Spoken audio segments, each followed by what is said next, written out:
মুহাম্মদ সাল্লাল্লাহু আলাইহি ওয়াসাল্লাম এমন মানুষ ছিলেন যে তিনি একটা বাগানে ঢুকেছেন, একটা উট দৌড়ে তার কাছে চলে এসেছে, এসে গায়ের সাথে বুকের সাথে গাটা লাগিয়ে রেখেছে। নবী সাল্লাল্লাহু আলাইহি ওয়াসাল্লাম আদর করছেন, হাদিস স্পষ্ট সহিহ, নবীজি আদর করছেন এবং বলছেন, জানো উটটা আমাকে কি অভিযোগ করলো? উটটা আমাকে তার মালিকের বিরুদ্ধে অভিযোগ করলো, তার মালিক তাকে কষ্ট দেয়। এই উটটা পর্যন্ত, একটা অবলা প্রাণী পর্যন্ত আমাদের নবীকে আপন মনে করতে ছুটে চলে আসছেন, আমার কষ্ট হচ্ছে, আমাকে ধরেন। চিন্তা করতে পারেন? সুবহানাল্লাহ। নবী সাল্লাল্লাহু আলাইহি ওয়াসাল্লাম যখন মসজিদ নববী নির্মাণ করেছেন, ওখানে একটা খুঁটি ছিল, অনেকেই জানেন খুঁটি ছিল। যখন মিম্বর এসেছে, মিম্বর, তখন তিনি মিম্বরে দাঁড়িয়ে বয়ান করা, খুতবা দেওয়া শুরু করেছেন। তখন ওই যে খুঁটি, ওই খুঁটিটা থেকে কান্নার টকটক আওয়াজ শোনা যেত। ওই জড়বস্তু পর্যন্ত মুহাম্মদ সাল্লাল্লাহু আলাইহি ওয়াসাল্লামকে আপন মনে করতেন। মুসলিমদের যে কোনো সমস্যা তারা মুহাম্মদ সাল্লাল্লাহু আলাইহি ওয়াসাল্লামের কাছে যেতেন, বলতেন, তার সাধ্য মতো সেটা সলভ করে দিতেন।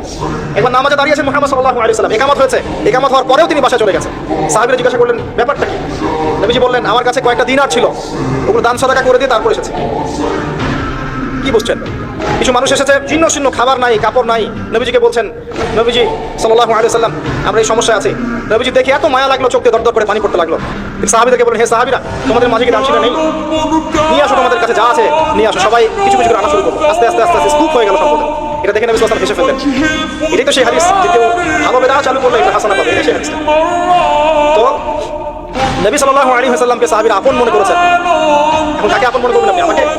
আমার মধ্যে তো নবীর সুন্নতের 5% নাই। আপনাকে দেখে মনে হচ্ছে আমাকে যে আমি অনেক বড় স্কলার, আমি নিজেই তো বুঝতে পারছি আমার ভিতরে নবী সাল্লাল্লাহু আলাইহি ওয়াসাল্লামের সুন্নাতে 10% নাই। কে আপনাকে নসিহত করবে? কে আপনাকে তাসকিয়া করবে? যারা এমন আল্লাহওয়ালা মানুষ, যারা এমন তাকওয়াওয়ালা মানুষ, নূরওয়ালা মানুষ, এই মানুষগুলোর কাছে গিয়ে পড়ে থাকে।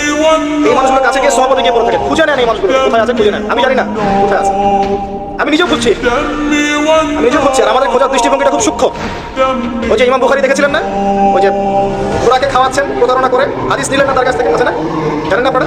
হাদিস সার্চ করতে করতে এক জায়গায় চলে গেছেন, অনেক মাইলের পর মাইল পথ পাড়ি দিয়ে দেখেছেন যার কাছ থেকে হাদিস দিবেন সে ঘোড়াকে ডাকছে, হাতের মধ্যে কিচ্ছু নাই, কিন্তু ঘোড়াকে দেখাচ্ছে, আসো আসো আসো, খেয়ে যাও। এই যে প্রতারণা করেছে ঘোড়ার সাথে, আর হাদিস নিলেন না। আমরা এরকম চোখ দিয়ে খুঁজছি আর কি, আল্লাহ যেন মিলিয়ে দেয়। কারণ এই ধরনের আল্লাহর নূরওয়ালা মানুষদের সংস্পর্শে না গেলে আপনার আমার মধ্যে তাসকিয়া আসবে না। তাসকিয়া, আত্মশুদ্ধি শুধুমাত্র পড়াশোনা করে, নিজে নিজে আমল করে হয় না, আত্মশুদ্ধিওয়ালা মানুষকে দেখেও শিখতে হয়। মুহাম্মদ সাল্লাল্লাহু আলাইহি ওয়াসাল্লাম সাহাবীদেরকে কি বইপত্র পড়ে ইসলাম শিখিয়েছেন? কোরআন আয়াত লিখে দিয়েছেন, যাও বাসায় গিয়ে পড়ে নাও, এমন ছিল? নবীজিকে দেখতেন তারা দিন রাত 24 ঘন্টা, কেমন করে ওঠেন, কেমন করে বসেন, কেমন করে কথা বলেন, কেমন করে মুআমালাত করেন, কেমন করে নামাজ পড়েন, সব দেখতেন, দেখে দেখে কপি করতেন। এইভাবে যখন আমরা আল্লাহর নূরপ্রাপ্ত মানুষদের সংস্পর্শে গিয়ে দেখে দেখে কপি করতে পারবো, তখন দেখবেন আত্মশুদ্ধি চলে আসছে ইনশাআল্লাহ। এখন আপনি যাবেন কোথায়? সবাই তো ডাকছে, আসো জান্নাত আমার কাছে, আমি জান্নাতের ডিলার, তোমার লিজ লাগলে নিয়ে যাও। হ্যাঁ, এটিটিউডটা এমন অনেকে। আল্লাহর কাছে খাস করে দোয়া করতে হবে, আল্লাহ এমন মানুষদেরকে আল্লাহ আপনি এইসব জায়গায় নিয়ে আসেন যারা আত্মশুদ্ধিতে পরিপূর্ণ, তাদের মধ্যে আল্লাহর নূর আছে, যারা ওই নূর মানুষের মধ্যে ছড়িয়ে দিতে পারবে, আমরা আত্মশুদ্ধি লাভ করতে পারবো। আল্লাহ